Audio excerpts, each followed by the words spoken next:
Vidya Bharati maths के YouTube channel पर आप सभी का हार्दिक स्वागत है। आज के इस वीडियो में हम कक्षा 10वीं गणित का अध्याय 1 जिसका नाम है वास्तविक संख्या, इसके अंतर्गत उदाहरण नंबर 1 और उदाहरण नंबर 2 को बिल्कुल बेसिक से हल करने वाले हैं।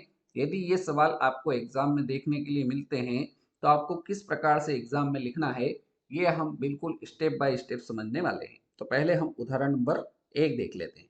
पहला उदाहरण हमको यहाँ पर दे रखा है कि संख्याओं 4 की घात n, संख्या हमें दे रखी है 4 की घात n। यहाँ पर n एक प्राकृत संख्या है और हमें जांच करना है कि n का ऐसा कोई एक मान है जिसके लिए संख्या 4 की घात n इकाई अंक 0 या 0 पर समाप्त हो। तो सवाल को पढ़ने के बाद अपने को एक चीज समझ में आना चाहिए कि कोई भी संख्या जो दे रखी है वो 0 पर समाप्त कब होती है। तो जो संख्या दे रखी है यदि उसके गुणनखंड में 2 और 5 आता है, क्योंकि 2 और 5 का गुणा करेंगे तो ही इकाई अंक 0 आएगा। तो अपने को देखना है कि जो संख्या हमको दे रखी है उसके गुणनखंड करना पड़ेंगे और गुणनखंड करने पर यदि उसमें गुणनखंड में 2 और 5 दोनों आते हैं तो इकाई अंक 0 पर समाप्त होगा। अन्यथा अगर 2 आता है और 5 नहीं आता है तो इस केस में यह 0 पर समाप्त नहीं होगा। अब इसको लिखेंगे कैसे? सवाल को परीक्षा में अगर आता है तो सबसे पहले अपने को हल लिखना है और हम लिखेंगे दी गई संख्या। सबसे पहले जो हमें दिया हुआ है उसी को हम लिख देंगे। तो हमने यहाँ पर लिखा है दी गई संख्या और इस सवाल में हमको संख्या क्या दे रखी है? तो संख्या हमको दे रखी है 4 की घात n। ठीक है, यहाँ तक कोई दिक्कत नहीं, जो दिया है उसको हमने लिख दिया है। अगर अगले स्टेप में क्या करेंगे, हम जो ये 4 है इसके गुणनखंड करेंगे। तो 4 के गुणनखंड करेंगे तो गुणनखंड आ जाएगा 2 गुणित 2, क्योंकि 2 का 2 बार गुणा होता है तो 4 आ जाता है और इस पूरे की घात कितनी हो जाएगी? n हो जाएगी।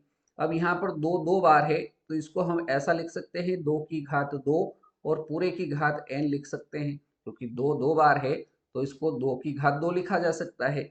अब कक्षा 8 में आपने एक घातांक का नियम पढ़ा था, वो नियम में आपको यहाँ पर एक बार रिवीजन करवा देता हूँ कि a की घात m और उस पूरे की पावर में यदि n हो तो पावर का पावर में गुणा, मतलब इस m का गुणा n से हो जाता है तो ये हो जाएगा a की पावर m इंटू n। ये आपने कक्षा 8 में घातांक के नियम में पढ़ रखा है, तो इसका यहाँ पर उपयोग होगा। तो ये क्या होगा? 2 की घात जो 2 है इसका n से गुणा हो जाएगा तो ये हो जाएगा 2 की घात 2n हो जाएगा। ठीक है, अब जो संख्या हमको दे रखी थी उसको गुणनखंड के रूप में तोड़ने पर हमको क्या प्राप्त हुआ?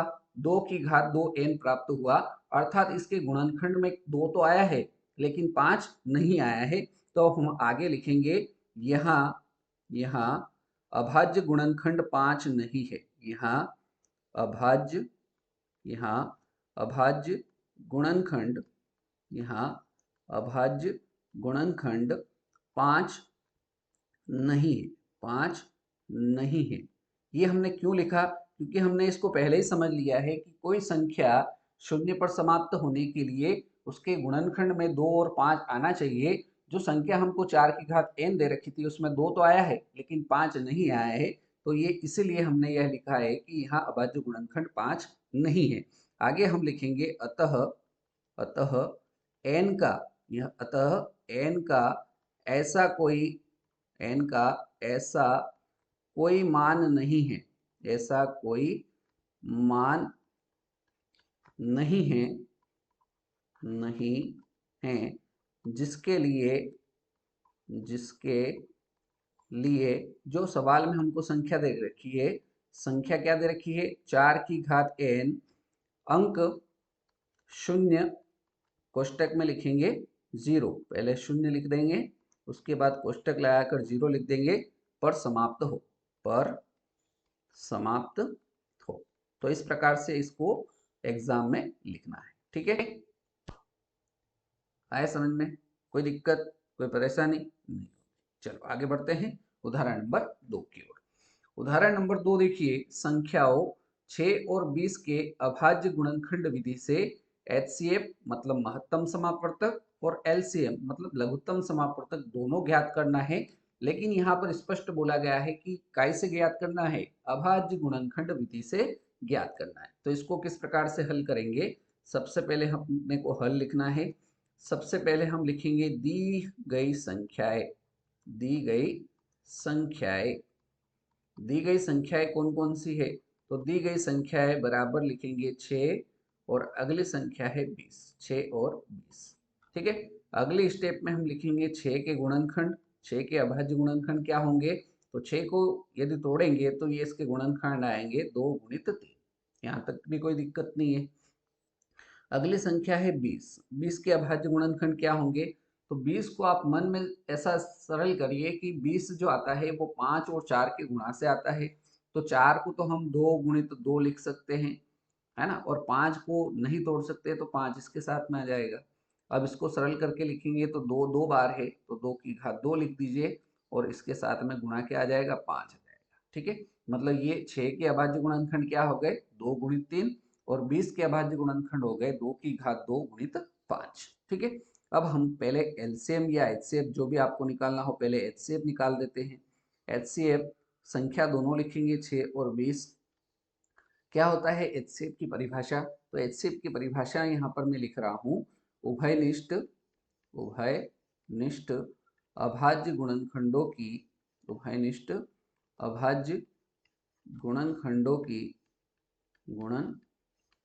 की सबसे छोटी घात, गुणनखंडों की सबसे छोटी घात को एचसीएफ में लिया जाता है, जो कि क्या हो? उभयनिष्ठ हो, मतलब दोनों में कॉमन हो। चलिए इसको देखेंगे तो यहाँ पर देखिए 2 है और यहाँ पर 2 की घात 2 है। मतलब यहाँ पर 2 के ऊपर कोई घात नहीं, मतलब एक घात तो है। मतलब 2 की घात 1 यहाँ पर है, 2 की घात 2 यहाँ पर है, तो दोनों में कॉमन क्या है? 1 2 तो कॉमन है, तो 2 कॉमन हो गया। अगला गुणनखंड 3 देखिए, 3 यहाँ है लेकिन यहाँ गुणनखंड में नहीं है, इसलिए दोनों जगह नहीं है, मतलब उभयनिष्ठ नहीं है, इसलिए इसको छोड़ देंगे। अगला गुणनखंड देखिए 5 बचा हुआ है, तो अभाज्य गुणनखंड में 5 यहाँ है 20 के गुणनखंड में, लेकिन 6 में नहीं है, तो ये उभयनिष्ठ नहीं है, इसलिए इसको भी नहीं लिया जाएगा। मतलब दोनों संख्याओं के अभाज्य गुणनखंड में उभयनिष्ठ क्या है? केवल 2 है। मतलब हमारी जो संख्या है 6 और 20, इसका एचसीएफ कितना आ जाएगा? 2 आ जाएगा। अब हमको इसी सवाल में एलसीएम भी पूछा है कि एलसीएम भी निकालना है, तो एलसीएम लिखेंगे हम, कोष्टक में दोनों संख्याओं को लिखेंगे और एलसीएम की परिभाषा यहाँ पर अपने को लिखना पड़ेगी। तो एलसीएम की परिभाषा क्या होती है? तो ये होता है सभी अभाज्य गुणनखंडों की, सभी अभाज्य गुणनखंडों की सबसे बड़ी घात, सभी अभाज्य गुणनखंडों की सबसे उच्चतम घात या फिर बड़ी घात, ठीक है। बड़ी घात जो है वो एलसीएम में ली जाती है और छोटी घात एचसीएफ में ली जाती है। लेकिन क्या होना चाहिए? एचसीएफ में याद रखना उभयनिष्ठ भी होना चाहिए, दोनों में वो कॉमन होना चाहिए, ठीक है। अब यहाँ पर देखिए सभी अभाज्य गुणनखंडों की सबसे बड़ी घात, तो 2 की घात 1 यहाँ है, 2 की घात 2 यहाँ पर है, तो बड़ी घात तो आपको पता चल गई 2 की घात 2 है, ठीक है। अब और क्या है इसके गुणनखंड में? तो गुणनखंड में 3 है और 3 की बड़ी घात, इसके ऊपर कोई घात नहीं, मतलब यही बड़ा है, मतलब 3 की घात 1, है ना। और अगला गुणनखंड 5 बचा हुआ है और 5 की बड़ी घात 5 ही है। इसको सरल करेंगे तो 2 की घात 2 का मतलब 4 होता है, 4 गुणित 3 गुणित 5, इसको सरल करेंगे तो कितना आ जाएगा? 4 तिया 12, 12 पंजे 60।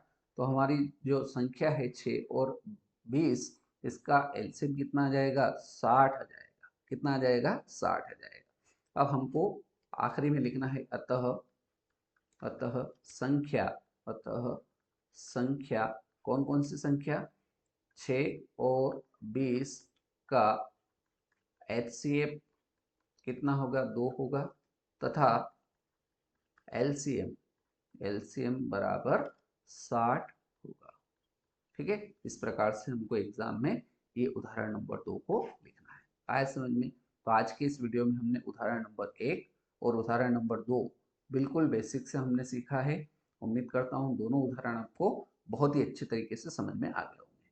आज के इस वीडियो में इतना ही। आगे के वीडियो में हम इसके आगे के सवालों को हल करेंगे। यहाँ तक ही रखते हैं आज की वीडियो को। धन्यवाद। जय हिंद, जय भारत।